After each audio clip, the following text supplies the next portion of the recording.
बिस्मिल्लाहिर्रहमानिर्रहीम। अस्सलाम वालेकुम। कैसे हैं आप सब? मेरी तरफ से आप सबको रमज़ान शरीफ मुबारक हो। आज हम इफ्तारी की तैयारी कर रहे हैं। ये देखिए हमने पकौड़ों का सामान बनाया है, हम पकौड़े बनाने लगे हैं और आपके साथ शेयर करते हैं।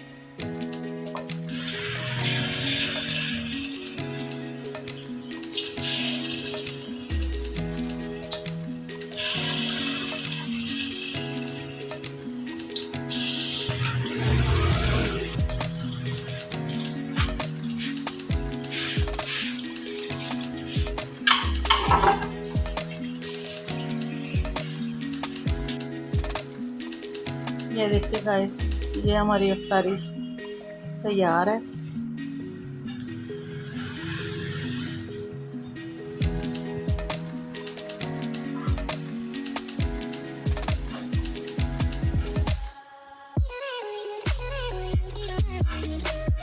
आगे आप भी हमारे साथ रोज़ा इफ्तार करें।